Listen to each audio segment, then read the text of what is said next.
Hello, friends and viewers. I'm Ajit Kumar Jha of Power Pixar channel.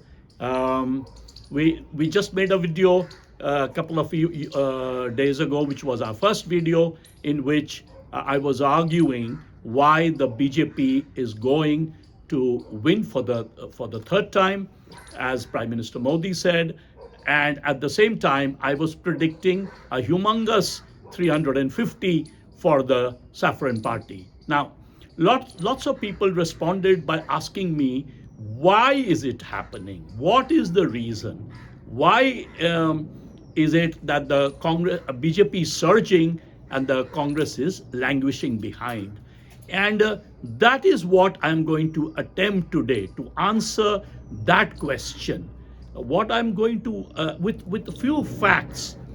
Let me start with something very simple, and that is, out of the 543 Lok Sabha seats that are elected, two of them are, of course, nominated. There are about 186 seats in the country where the BJP and Congress are in a direct contest. You can call them bipolar Lok Sabha constituencies. Now, let's take a look at just those constituencies where the Congress and the BJP were in direct fight both in 2014 and in 2019. The strike rate of the BJP was 91.4% in those 186 seats. It swept through them. The Congress barely won 15 of those. Now think of it. In the previous election in 2014, the strike rate of the BJP was just a little low. So what? Twice in two consecutive Lok Sabha elections, the BJP has shown that it can crush the Congress in direct polar fights. Now, the question is, in 2024, will the BJP maintain the same momentum in these direct polar fights? I think yes. In fact, I think it might increase. Why? Because 65 of those seats out of 186 comes from these three Hindi heartland states which went to polls.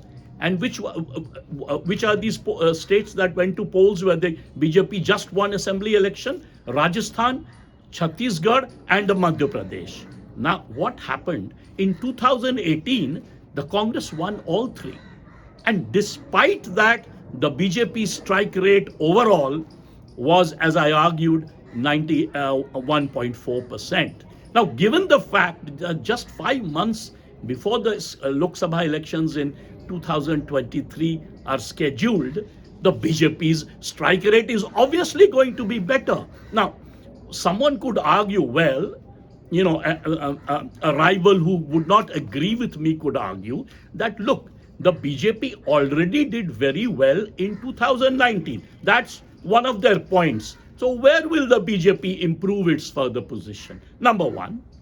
And number two, they keep arguing that it was because of Balakot that the BJP had performed so well. You see, I don't think Balakot, I think, is overestimated. I think there is something else that is happening which analysts are not looking at.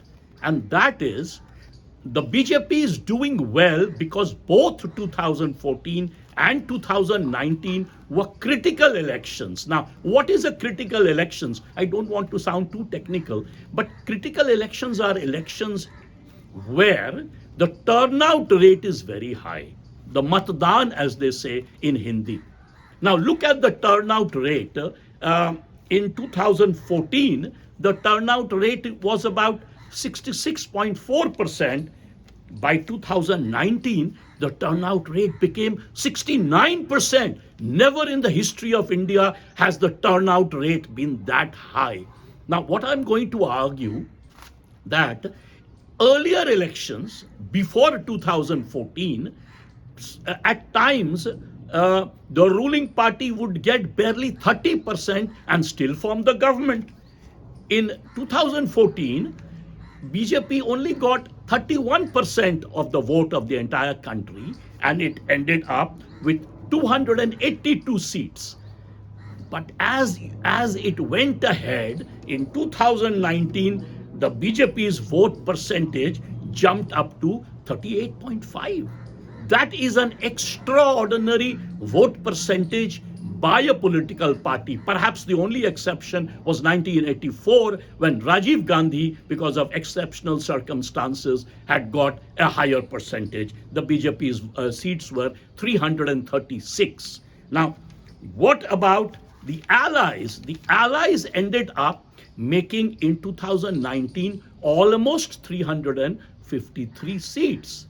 My argument is BJP has lost some of those allies. One of them is Nitish Kumar's Janata Dal, JDU. The other one is, for example, Akali in Punjab. Now, my argument is right now, the BJP has 38 small allies, very tiny ones.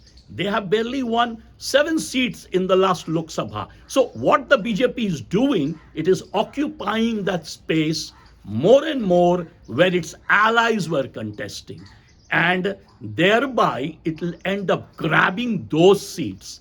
It will have 38 allies versus the India Alliance's 28. But the India Alliance is the opposite of the so-called NDA. How is it polar opposite? In the India Alliance, the Congress is the weakest player in many ways in terms of its strike rate. Its strike rate is atrocious when it comes to these seats, as I argued, 186. In fact, the Congress only ends up doing better in those seats where it gets a leg up from its allies, whereas the BJP does extremely well in both the places where it is in direct context with the Congress, as well as where there are, tripolar and, multi-party contests. For example, look at Maharashtra, has 48 seats. The BJP and its allies, Shiv Sena, did extremely well last time. Now, look at the situation today. The Shiv Sena split, but then a major chunk of Shiv Sena came with the BJP. And then the BJP went ahead and ended up splitting the NCP, and Ajit Pawar is with now along with the BJP. So Maharashtra is one area where the BJP is going to expand in a major way. Remember, 48 seats. Bihar, the same thing.